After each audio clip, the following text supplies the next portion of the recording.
Assalamualaikum warahmatullahi wabarakatuh. Sebelum memulai pembelajaran, marilah kita baca doa sesuai dengan keyakinan agamanya masing-masing. Baca doa dimulai.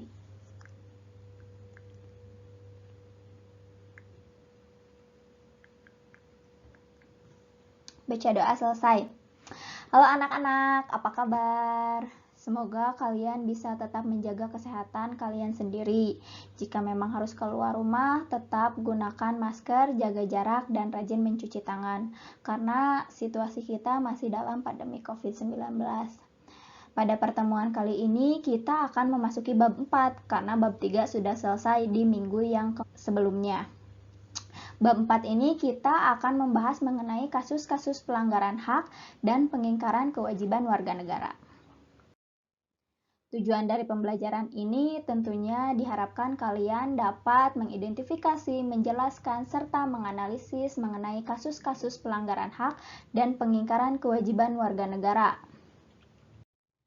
Di dalam bab 4 ini kita akan membahas 3 poin penting. Poin yang pertama yaitu mengenai hakikat, hak, dan kewajiban warga negara. Poin yang kedua membahas mengenai kasus pelanggaran hak dan pengingkaran kewajiban warga negara. Sedangkan poin yang ketiga membahas mengenai upaya penanganan pelanggaran hak dan pengingkaran kewajiban warga negara. Nah, pada saat ini kita akan membahas poin yang pertama dulu, yaitu mengenai hakikat, hak, dan kewajiban warga negara yang terdiri dari 2 poin penting. Yang pertama mengenai makna hak dan kewajiban warga negara.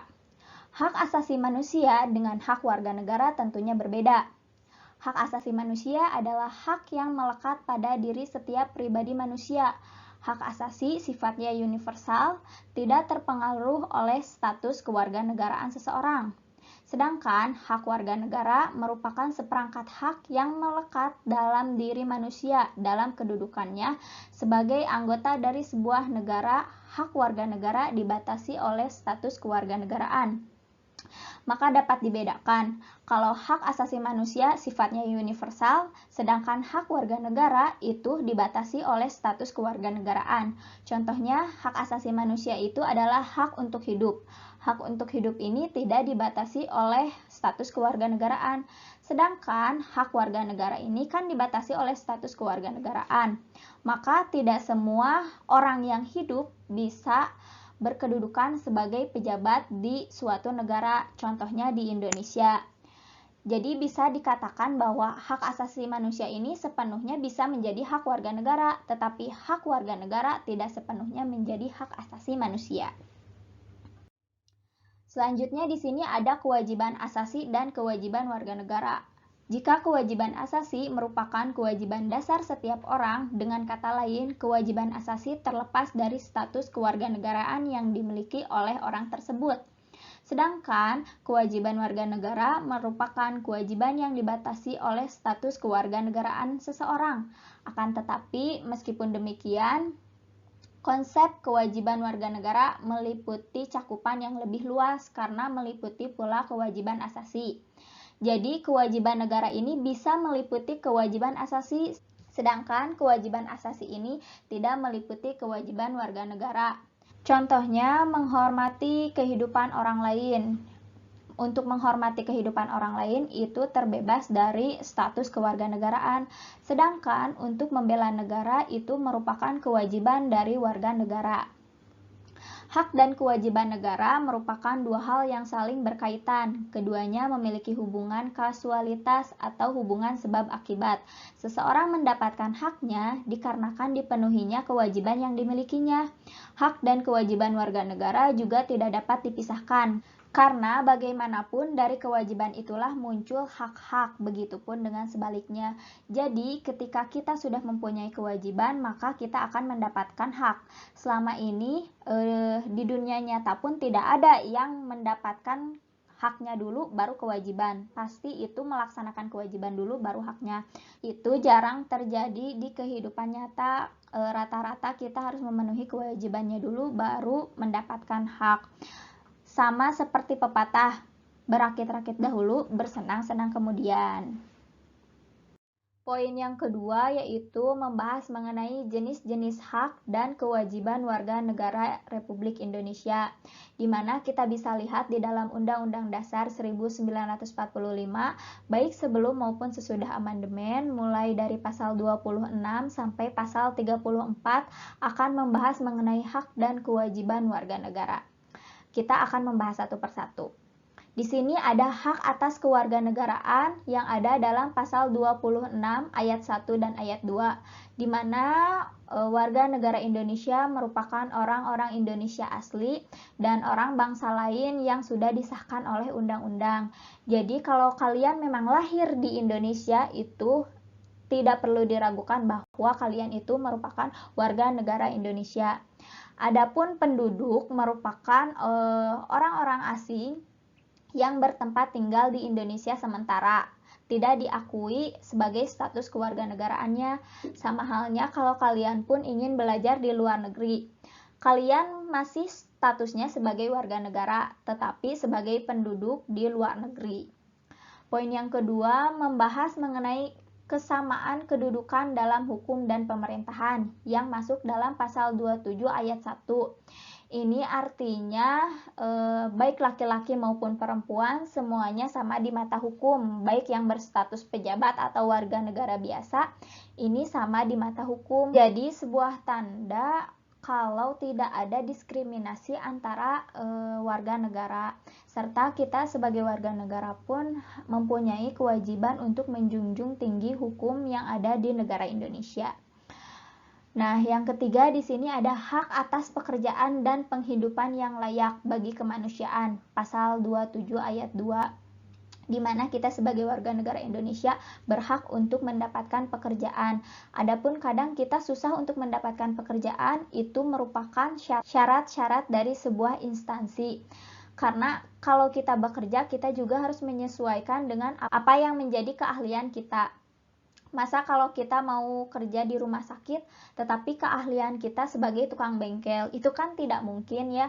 Maka dari itu, kalau kita berkeahlian di bidang otomotif, maka kita harus melamar ke bengkel-bengkel, bukan ke rumah sakit. Seperti itu. Lanjut, di sini ada hak dan kewajiban bela negara masuk ke dalam pasal 27 ayat 3, di mana setiap warga negara memang hak dan wajib untuk membela negara Indonesia, apalagi negara Indonesia misalkan terancam oleh negara lain, baik dalam aspek atau bidang manapun, kita harus membela negara Indonesia, karena kalau bukan kita, siapa lagi yang akan membela? Bela negara ini juga sudah ditanamkan oleh para pejuang kita. Semangat kebangsaan tersebutlah yang harus kita tanamkan hingga sampai saat ini. Lanjut, kemerdekaan berserikat dan berkumpul masuk ke dalam pasal 28, di mana siapapun, kapanpun, dimanapun boleh berserikat, berkumpul, mengajukan pendapat, asal hal ini dalam ranah yang positif. Jangan sampai kita ingin menyampaikan aspirasi tetapi dengan cara merusak fasilitas umum, terus berkerumun hal yang tidak penting gitu. Apalagi di situasi pandemi COVID-19, kita memang harus tetap menjaga kesehatan walaupun kita berkumpul dengan teman-teman, karena kita tidak tahu teman tersebut sudah dinyatakan sehatkah atau sedang mengalami gejala apa, kan sebenarnya kita tidak tahu. Kita harus berwaspada, meskipun kita berkumpul tetap harus mengikuti protokol kesehatan. Lalu, kemerdekaan memeluk agama yang tercantum dalam pasal 29 ayat 1 dan ayat 2.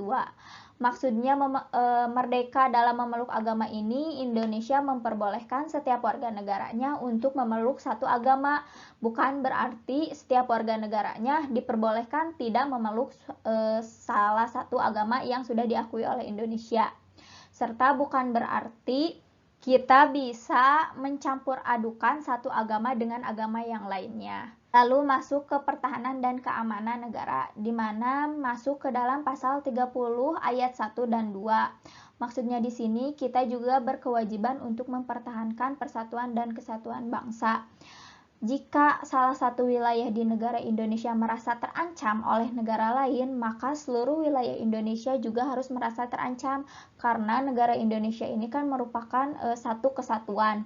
Dan kalau bisa di antara kita sebagai warga negara, baik yang lingkupnya sedikit maupun yang luas, hilangkanlah perdebatan sekecil mungkin, harus bisa diselesaikan dengan baik dan mencapai kesepakatan. Selanjutnya ada di sini hak mendapatkan pendidikan. Pendidik yang terdapat pada pasal 31 ayat 1 dan pasal 31 ayat 2, pasal 31 ayat 3. Nah, kita sangat-sangat berhak untuk mendapatkan pendidikan, apalagi dengan adanya bantuan dari pemerintah, banyak pendidikan-pendidikan sekolah-sekolah itu digratiskan. Kita hanya perlu mengikuti kegiatannya saja. Selanjutnya mengenai kebudayaan nasional Indonesia, terdapat pada pasal 32 ayat 1, pasal 32 ayat 2. Kita sebagai bangsa Indonesia, sebagai warga negara Indonesia harus menerapkan dan mengembangkan budaya di Indonesia. Jangan sampai budaya yang sudah ada di Indonesia diambil oleh budaya lain. Selanjutnya ada perekonomian nasional yang terdapat pada pasal 33. Selanjutnya mengenai kesejahteraan sosial terdapat pada pasal 34, di mana negara berhak bertanggung jawab atas kesejahteraan sosial dari warga negaranya, baik itu pelayanan kesehatan maupun hal lain sebagainya. Selanjutnya di sini ada mengenai kasus pelanggaran hak dan pengingkaran kewajiban warga negara. Pelanggaran hak warga negara terjadi ketika warga negara tidak dapat menikmati atau memperoleh haknya sebagaimana mestinya yang ditetapkan oleh undang-undang. Pelanggaran hak warga negara merupakan akibat dari adanya pelalaian atau pengingkaran terhadap kewajiban, baik yang dilakukan oleh pemerintah maupun oleh warga negara sendiri. Pelanggaran hak dan pengingkaran kewajiban warga negara diantaranya disebabkan oleh faktor-faktor berikut. Yang pertama, sikap egois atau terlalu mementingkan diri sendiri. Sikap ini menyebabkan seseorang selalu menuntut haknya dan mengabaikan kewajibannya. Yang kedua, rendahnya kesadaran berbangsa dan bernegara. Sikap ini membuat pelaku pelanggaran berbuat semena-mena tanpa memikirkan hak orang lain yang juga harus dihormati. Selanjutnya, sikap tidak toleran. Sikap ini menyebabkan munculnya sikap saling tidak menghargai, saling tidak menghormati atas kedudukan dan keberadaan orang lain. Selanjutnya, penyalahgunaan kekuasaan. Di dalam masyarakat terdapat banyak kekuasaan yang berlaku. Kekuasaan di sini tidak hanya menunjukkan pada kekuasaan pemerintah, tetapi bentuk-bentuk kekuasaan lain yang terdapat di dalam masyarakat. Salah satu contohnya adalah kekuasaan di dalam perusahaan.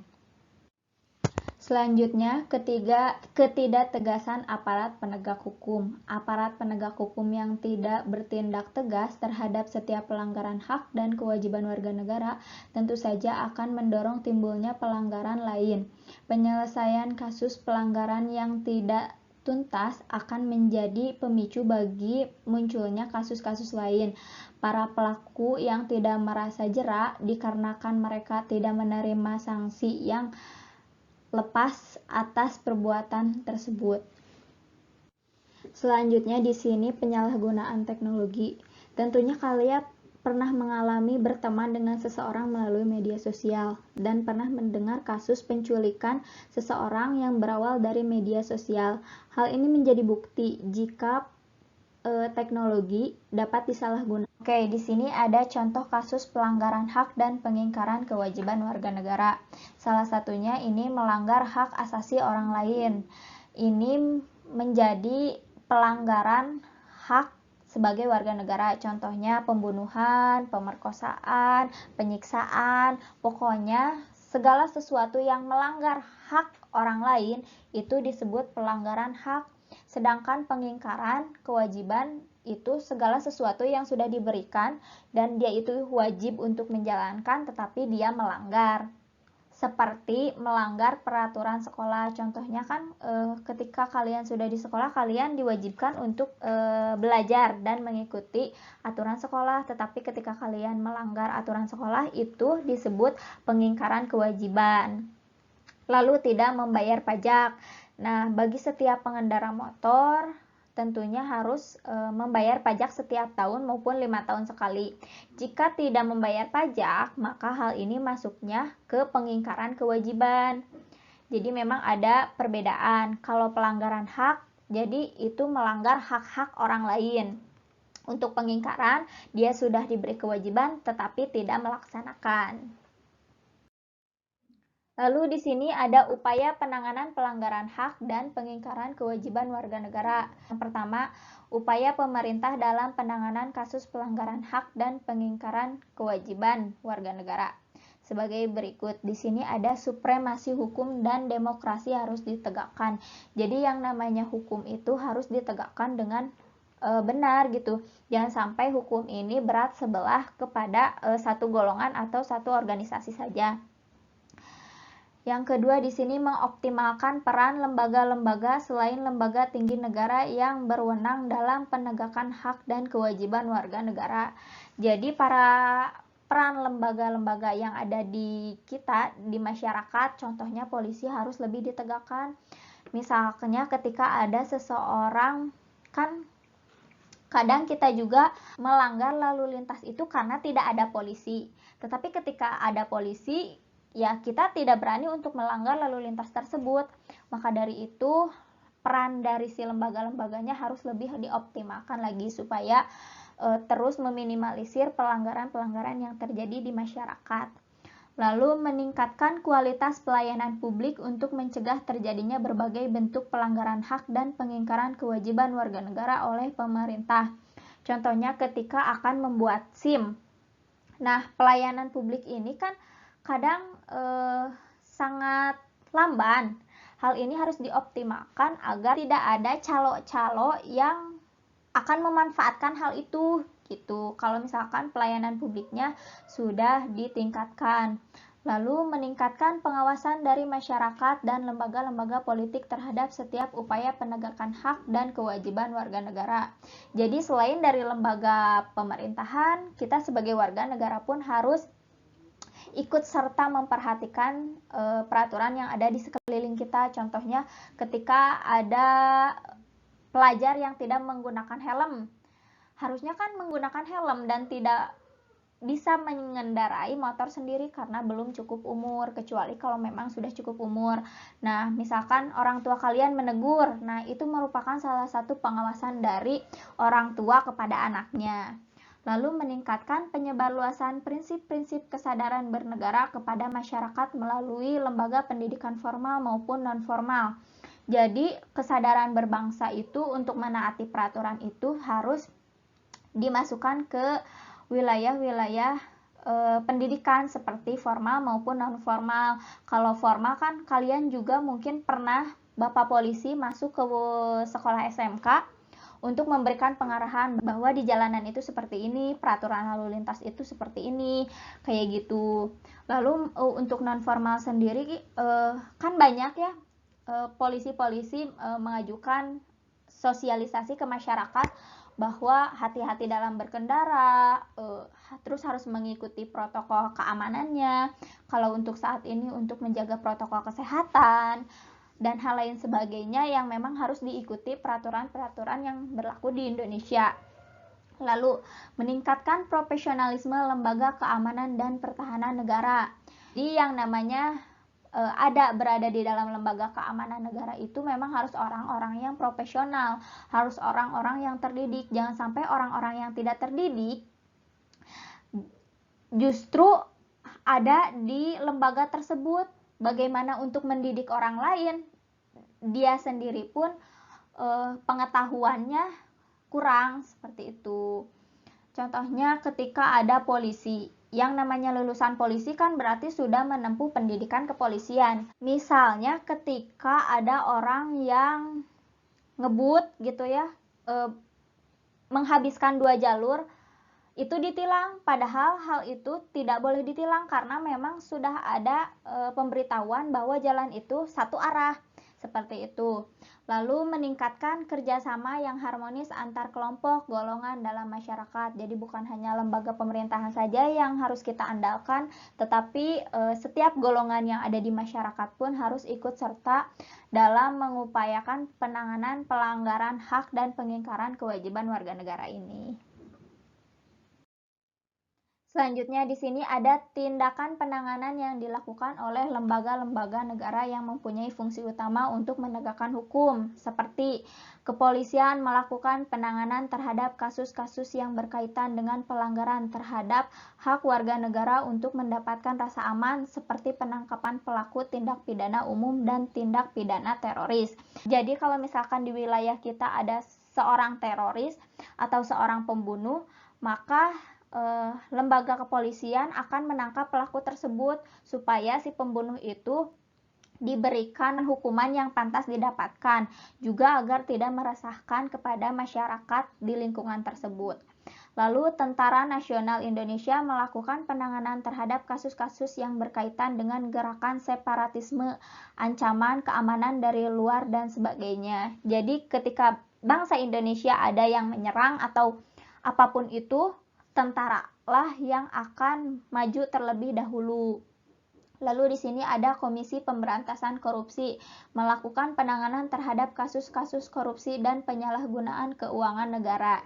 Jadi yang namanya keuangan negara itu memang harus dipergunakan dengan baik untuk kepentingan bersama, bukan atas kepentingan pribadi atau pejabat tertentu.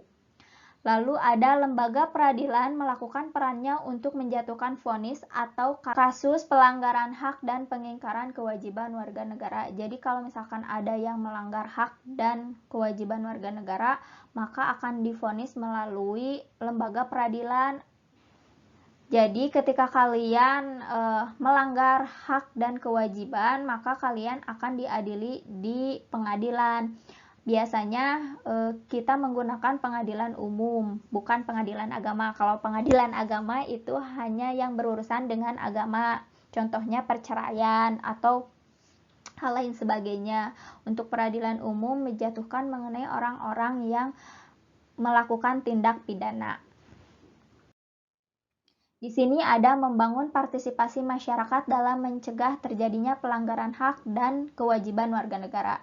Upaya pencegahan dan penanganan pelanggaran hak dan pengingkaran kewajiban warga negara yang dilakukan oleh pemerintah tidak akan berhasil tanpa didukung oleh sikap dan perilaku warga negaranya yang mencerminkan penegakan hak dan kewajiban warga negara. Contoh, menaati peraturan serta perundang-undangan yang telah dibuat pemerintah sebaik mungkin. Jadi, kita sebagai warga negara memang harus mengetahui dan memahami peraturan yang berlaku di wilayah kita itu apa, sehingga kita bisa menaati peraturan yang berlaku di wilayah kita sendiri. Lalu mendahulukan kewajiban daripada hak. Jangan sampai kita menuntut hak dulu baru mendapatkan kewajiban. Pokoknya kita sebagai warga negara yang baik harus mengikuti peraturan, mengingatkan orang lain, serta memberitahu penegak hukum jika memang ada orang yang melanggar hak maupun kewajiban yang sudah seharusnya ditaati oleh setiap warga negara. Nah, materi pada bab 4 sudah selesai. Semoga kalian bisa memahaminya dengan mudah. Terima kasih atas perhatian dan waktu kalian. Tetap semangat. Wassalamualaikum warahmatullahi wabarakatuh.